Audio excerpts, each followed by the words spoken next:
नमस्कार विद्यार्थी मित्रांनो, प्रथम मी आपणा सर्वांचे या ऑनलाईन अभ्यासिकेमध्ये स्वागत करतो।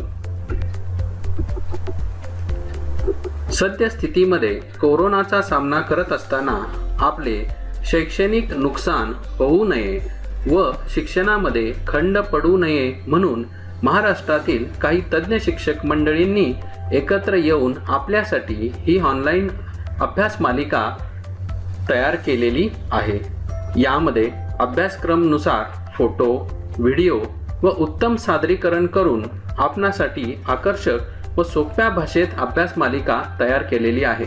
याचा ऑटोमोबाईल विभागातील सर्व विद्यार्थ्यांना नक्कीच फायदा होणार आहे। विद्यार्थी मित्रांनो, ऑटोमोबाईल क्षेत्राची व्याप्ती खूप मोठी आहे। जगाच्या अर्थव्यवस्थेमध्ये ऑटोमोबाईल क्षेत्राचा वाटाही खूप मोठा आहे, हे तुम्ही जाणताच। यामुळेच तुम्ही या अभ्यासक्रमामध्ये प्रवेश घेतलेला आहे। यावरून आपण सुज्ञ असल्याची प्रचिती मिळते। सर्व जगाचा कौशल्य विकासाकडे, कौशल्य विभागाकडे ओढा असताना तुम्ही या अभ्यासक्रमामध्ये प्रवेश घेऊन इयत्ता 11वीचे प्रथम वर्ष यशस्वीपणे पूर्ण केले, याबद्दल तुमचे हार्दिक हार्दिक अभिनंदन। मित्रांनो, इयत्ता 12वीमध्ये आपण 3 टेक्निकल विषयांचा अभ्यास करणार आहोत। यामध्ये पहिला विषय आहे ऑटोमोटिव्ह व्हेइकल टेक्नॉलॉजी। या विषयाचा सांकेतिक कोड आहे GA। विद्यार्थी मित्रांनो, या विषयाची अभ्यास मालिका तयार करण्यासाठी माझ्या या शिक्षक मंडळींनी परिश्रम घेतलेले आहेत। त्यांची नावे मी आता वाचतो। प्रथम पवार मनोज गजानन, छत्रपती शिवाजी प्रशाला, सोलापूर। दुसरे आहेत Mujawar Mushahid Jainuddin, Sangli high school and junior college, Sangli. तिसरे आहेत Nimbalkar Suresh Namdev, MKM junior college, Deur, Satara. पुढील प्राध्यापक मंडळी, त्यामधील Kulkarni Chandrakant Vasantrao, Shivaji technical high school, Kolhapur. Bhunje Sanjay Rajaram, Pirangut English school and junior college, Pirangut, Pune. या सर्व मंडळींनी पेपर 1 म्हणजेच GA ची अभ्यास मालिका तयार करण्यासाठी अहोरात्र प्रयत्न केलेले आहेत। यानंतर 12वीचा दुसरा विषय आहे तो म्हणजे ऑटोमोटिव्ह डीलरशिप। याचा सांकेतिक कोड आहे GB। या विषयाची अभ्यास मालिका तयार करण्यासाठी माझ्या या सहकारी मित्रांनी परिश्रम घेतलेले आहेत। प्रथम Misal Purushottam Tukaram, modern junior college, Pune.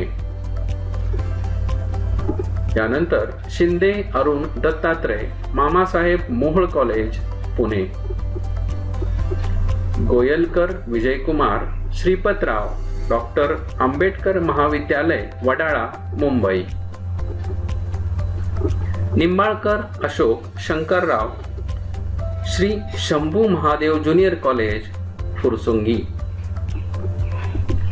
Kulkarni Suhas Dattatray, NB Deshmukh junior college, Satara. Kadam Ramesh Laxman, Shri Shivaji Maratha high school and junior college, Pune.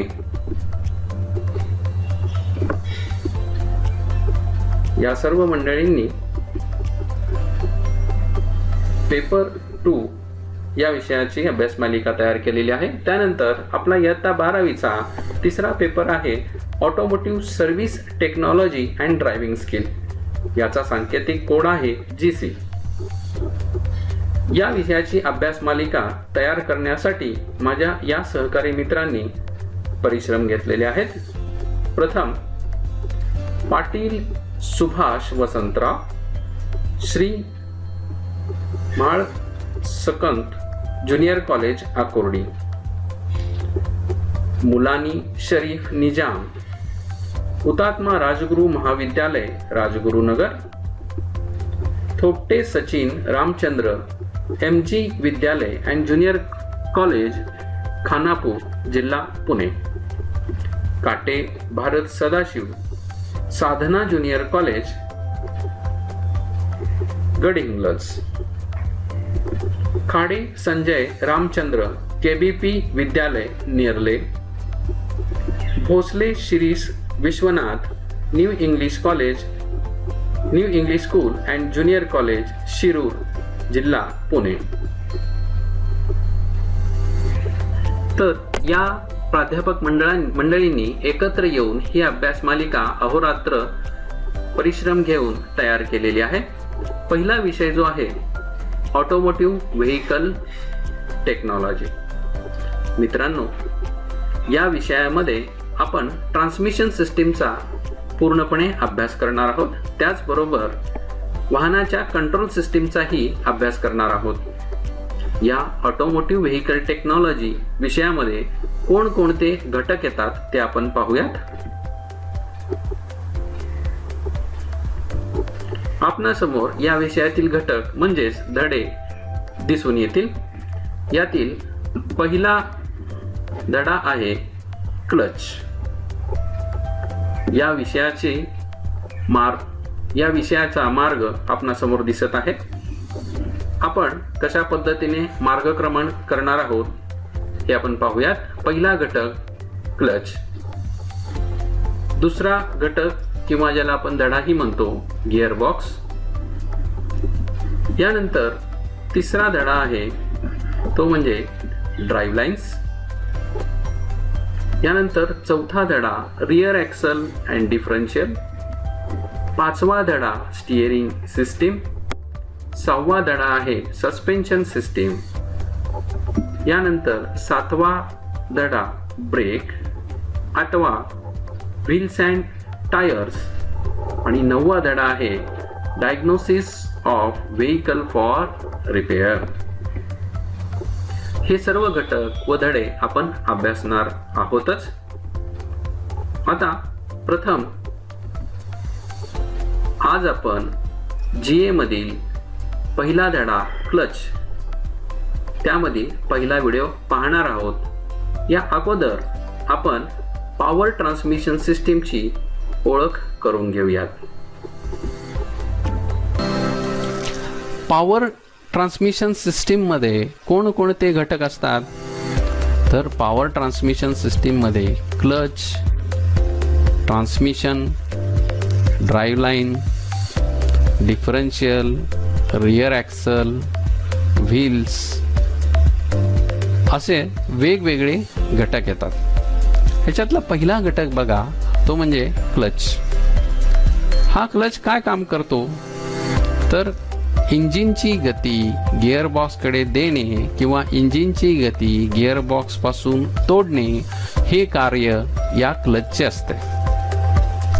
दुसरा घटक आहे गिअरबॉक्स किंवा त्याला आपण ट्रान्समिशन असेही म्हणतो.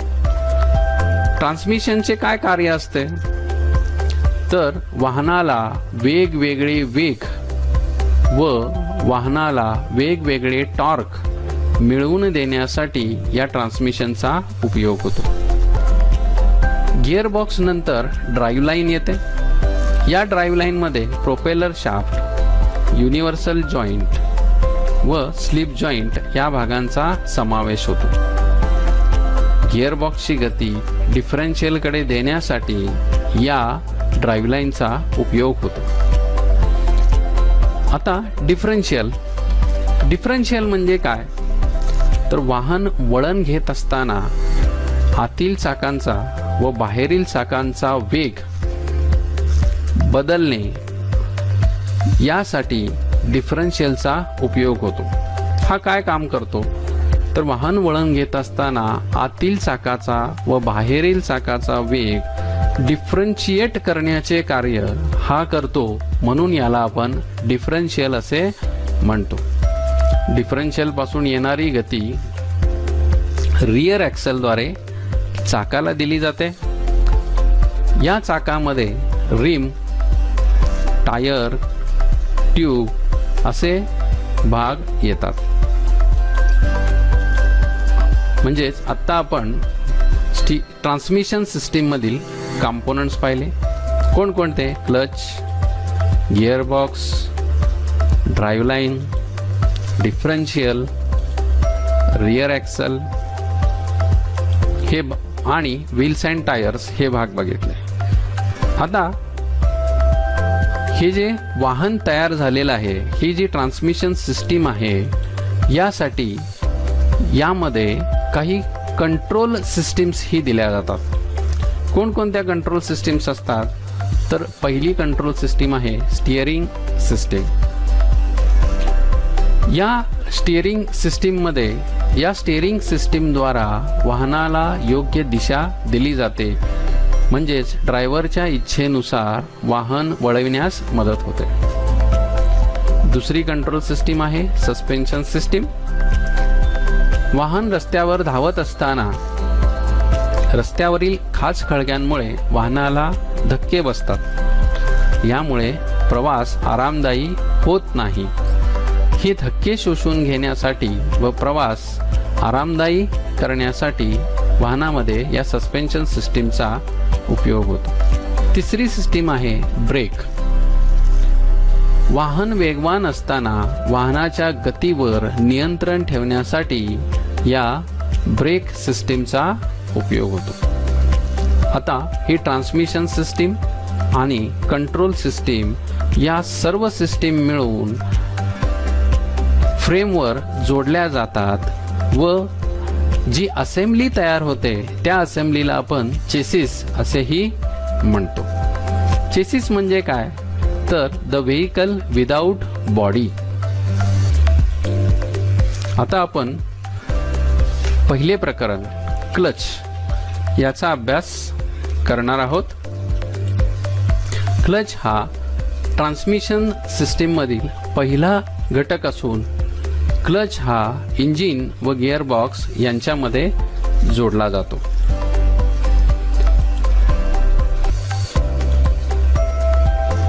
आता आपणासमोर एक ॲनिमेशन क्लिप दिसत आहे. क्लचचे तत्व काय सांगते पहा. दोन घर्षण असणारे पृष्ठभाग दाबाच्या साह्याने एकत्र आले असता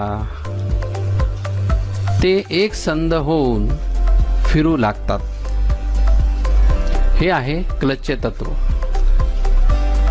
आता हे आकृतीद्वारे आपण स्पष्ट करूयात. इथे हा शाफ्ट दिसतोय त्याला आपण ड्रायव्हिंग शाफ्ट म्हणूयात. या ड्रायव्हिंग शाफ्टला ही मोठी प्लेट जोडलेली आहे. या क्लच प्लेटला आपण ए प्लेट असे मानू. दुसरा जो शाफ्ट आहे हा ड्रिव्हन शाफ्ट आहे. या ड्रिव्हन शाफ्टला एक छोटी प्लेट जोडलेली आहे. या प्लेटला आपण बी प्लेट असे मानूया.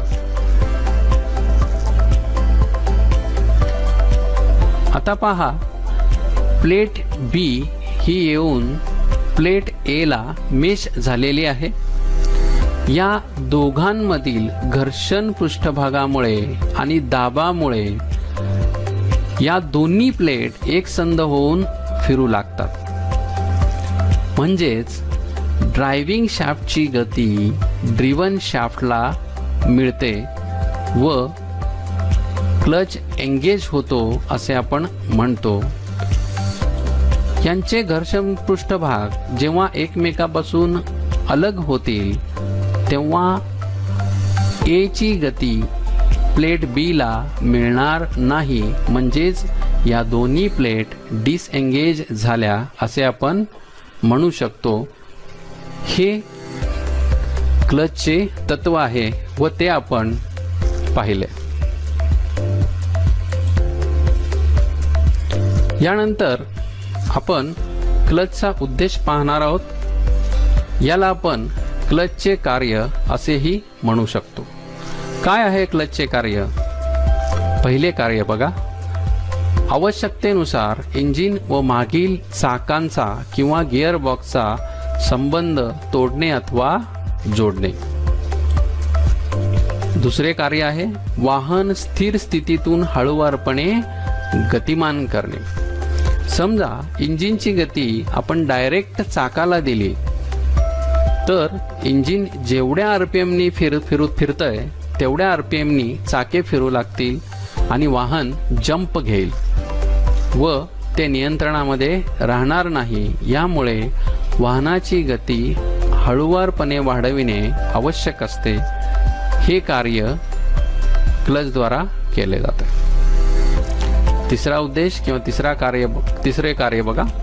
वाहन स्थिर स्थितीत असताना इंजिन चालू करण्यासाठी अथवा वाहनास धक्का मारून इंजिन चालू करण्यासाठी क्लचचा उपयोग होतो.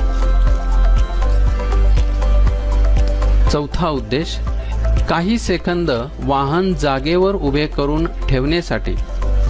उदाहरणार्थ ट्रॅफिक सिग्नलचा लाल दिवा लागलेला असेल तर वाहन गिअरमध्ये ठेवून क्लच दाबून काही वेळ वाहन जागेवर उभे ठेवता येते.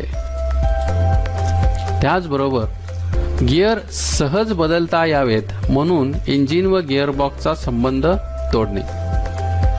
समजा दोन गिअर्स फिरत असतील आणि ते दोन गिअर्स आपण एकमेकाला मॅच करण्याचा प्रयत्न केला तर ते गिअर्स एकमेकावर आपटतात, आवाज येतो व गिअर तुटण्याची शक्यता असते. यामुळे इंजिनची गती गिअरबॉक्सपासून तोडणे आवश्यक असते. हे कार्य क्लचद्वारा केले जाते. रहदारीमधून वाहन सावकाश चालविण्यासाठी क्लचचा उपयोग होतो. हे आपण क्लचचे उद्देश पाहिले. याला आपण क्लचचे कार्य असेही म्हणतो. या क्लचमध्ये कोणकोणते भाग येतात म्हणजे या क्लचमध्ये कोणकोणते घटक असतात हे आपण आता पाहणार आहे. Clutch plate, pressure plate, flywheel, thrust bearing, clutch fork, clutch cover या घटकांचा क्लचमध्ये समावेश होतो. आता या सर्व घटकांची जोडणी कशी केली जाते हे आपण पाहणार आहोत. आपल्या समोर एक क्लचचा एक्सप्लोडेड व्ह्यू म्हणजे सर्व पार्ट्स डिसमेंटल असतानाचा देखावा दर्शविला आहे. यामध्ये कोणकोणते भाग येतात बघा. इथे क्लच प्लेट आहे, या ठिकाणी फ्लायव्हील आहे, इथे प्रेशर प्लेट दर्शविली आहे, stud, diaphragm spring, throwout bearing किंवा याला थ्रस्ट बेअरिंग असेही म्हणतात, clutch housing, release fork, bell housing आणि गिअरबॉक्स किंवा ट्रान्समिशन. आता हे कसे जोडले जातात आपण पाहूयात.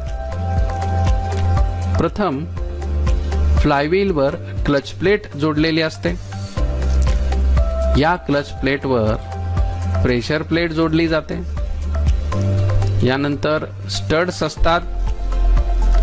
यानंतर डायफ्रॅम स्प्रिंग असते व नंतर थ्रस्ट बेअरिंग जोडली जाते. यानंतर क्लच हाऊसिंग जोडले जाते.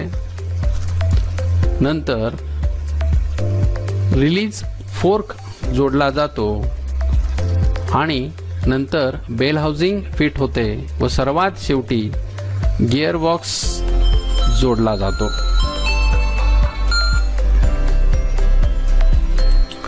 हा क्लचचा एक्सप्लोडेड व्ह्यू.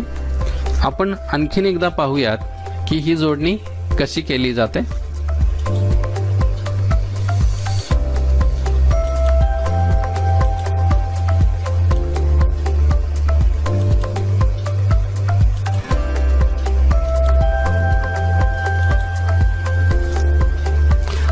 या अतिशय सोप्या ॲनिमेटेड क्लिपद्वारा आपणाला क्लचची जोडणी सहज समजू शकते.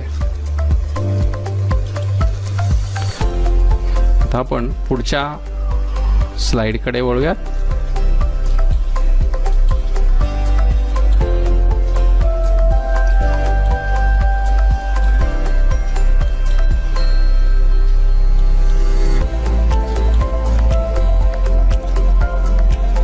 क्लचमधील महत्त्वाचा भाग म्हणजे क्लच प्लेट. याची रचना कशी असते बघा. क्लच प्लेटच्या दोन्ही बाजूला क्लच फेसिंग दिले जाते. याला आपण क्लच लाइनिंग असेही म्हणतो. हे क्लच लाइनिंग ॲस्बेस्टॉस या मटेरियल पासून तयार केले जाते. हे प्लेटला रिवेटेड किंवा पेस्टिंग द्वारा जोडलेले असते. क्लचचा हा मधला जो भाग आहे त्याला आपण क्लच हब असे म्हणतो. क्लच हबच्या आतील बाजूने स्प्लाइन्स दिलेले असतात व या स्प्लाइन्स मध्ये क्लच शाफ्ट जोडला जातो. येथे आपणाला स्प्रिंग दिसून येईल. या स्प्रिंगला टॉर्शनल स्प्रिंग किंवा कुशन स्प्रिंग असेही आपण म्हणतो. क्लच एंगेज होत असताना येणारा टॉर्शनल लोड म्हणजेच पेलणारा भार या टॉर्शनल स्प्रिंगद्वारे शोषला जातो. त्यानंतर स्टॉप पिन, ड्राईव्ह वॉशर्स असेही भाग यामध्ये असतात. या क्लचमधील दुसरा घटक आहे प्रेशर प्लेट. येथे प्रेशर प्लेट दर्शविली आहे. प्रेशर प्लेटचा हा घर्षण पृष्ठभाग असून तो क्लच प्लेटकडे जोडलेला असतो. हा प्रेशर प्लेटचा मागील भाग. या प्रेशर प्लेटमध्ये डायफ्रॅम्स दिल्या जातात किंवा सिंगल प्लेट क्लच असेल तर या डायफ्रॅम ऐवजी फिंगर्स दिले जातात. घर्षण पृष्ठभाग व क्लच कव्हर किंवा प्रेशर प्लेटचे कव्हर यामध्ये स्प्रिंग ही दिली जाते.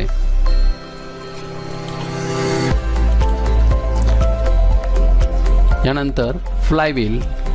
इंजिन क्रँकशाफ्टच्या मागील टोकाकडे हा फ्लायव्हील जोडला जातो. इथे आपणाला फ्लायव्हीलचा घर्षण पृष्ठभाग दिसून येईल. या फ्लायव्हीलच्या परिघावर दातेरी रिंग दिली जाते. या दातेरी रिंगला रिंग गिअर असेही आपण म्हणतो. इंजिन सुरू करण्यासाठी या रिंगचा उपयोग होतो. यानंतर आहे थ्रस्ट बेअरिंग. प्रेशर प्लेट मधील डायफ्रॅम किंवा फिंगर्स यांच्यावर दाब निर्माण करण्यासाठी या थ्रस्ट बेअरिंगचा उपयोग होतो. आपणासमोर मारुती वाहनामध्ये वापरली जाणारी थ्रस्ट बेअरिंग दर्शवली आहे. ही एक बेअरिंग आहे परंतु याला तुम्हाला कुठेही ल्युब्रिकेशन दिसणार नाही. या सेल्फ ल्युब्रिकेटेड बेअरिंग असतात. त्यानंतर क्लच लिंकेजेस मधील भाग म्हणजे क्लच फोर्क. क्लच फोर्क हा इंग्रजी वाय अक्षरासारखा असतो. त्याची ही दोन टोके क्लच बेअरिंगला जोडलेली असतात. मध्यभाग पिवोट केला जातो व फोर्कचे दुसरे टोक लिंकेजेसद्वारा क्लच पेडलला जोडले जाते. आणि सर्वात शेवटी क्लच कव्हर असते ते इंजिनच्या मागील बाजूस जोडले जाते. क्लच चांगला आहे असे तुम्ही कधी म्हणाल? म्हणजेच चांगल्या क्लचचे गुणधर्म कोणकोणते असतील हे आपण आता पाहणार आहोत. क्लच असेंब्लीचे वजन कमीत कमी असावे. म्हणजे वजन कमी असेल तर तो क्लच चांगला असतो. क्लच ऑपरेट करताना कमी शक्ती लागावी. जे ड्रायव्हर जेव्हा पेडल दाबतो तेव्हा ड्रायव्हरची कमीत कमी शक्ती पेडलवर लागावी, अन्यथा ड्रायव्हरचं कॉन्सन्ट्रेशन डायव्हर्ट होण्याची शक्यता असते. क्लचमुळे इंजिनच्या जास्तीत जास्त शक्तीचे संक्रमण व्हावे, म्हणजेच इंजिनची शक्ती वाया जाऊ नये. क्लच हळुवारपणे एंगेज व्हावा, यामुळे वाहन हळुवारपणे गतिमान करणे. क्लच असेंब्ली बॅलन्स असावी की ज्यामुळे जास्त स्पीडवर व्हायब्रेशन निर्माण होणार नाहीत.